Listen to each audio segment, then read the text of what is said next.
এরকম যে তারা আমাদেরকে 40টা আসন দিবে এবং আব্দুল্লাহ মোহাম্মদ তাহের বলেন আমি অনেক রিস্ক নিয়ে আরও 5টা আসন বাড়াইছি, এর বেশি আমাদের দেওয়ার কোনো ক্ষমতা নাই। আমরা বললাম এটা কার সিদ্ধান্ত? বলে এটা জামাত ইসলামের সিদ্ধান্ত। তো আমি সাংবাদিকদেরকে প্রশ্ন করতে চাই যে সমঝোতায় যখন আমরা বসবো, জামাত ইসলামের একতরফা সিদ্ধান্ত তারা কি আমাদের উপর চাপাই দিতে পারে? বিষয়টা শুরু থেকে একদম শেষ পর্যন্ত এরকম ঘটনাই ঘটছে। আরও একটা ঘটনা, আমরা প্রথমে বেশ কিছু আসন বিন্যাস করে দেখা গেল কথার কথা আমরা 51টা আসন আমাদেরকে দেয়া হয়েছে। বরিশাল বিভাগের বরিশাল জেলার টোটাল আসনগুলো আমরা হেল্ড আপ রাখছি। আমরা আশা করছি যে এখান থেকে হয়তো কমপক্ষে 5টা আমরা পাবো যৌক্তিক বিচারেই।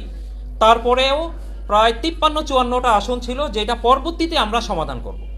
কিন্তু আবার আরেক মিটিংয়ে যে ওনারা বললেন যে না আপনাদের সাথে আমাদের সমঝোতা হয়েছে এই পর্যন্ত 31টা আসনে, অথচ এই 51টা আসনের ডকুমেন্ট জাতির স্বার্থে আমাদের কাছে সংরক্ষণ আছে, তারা যেটা আমাদেরকে ওকে করছে। তো এইভাবে পুনরায় যখন শুরু হইল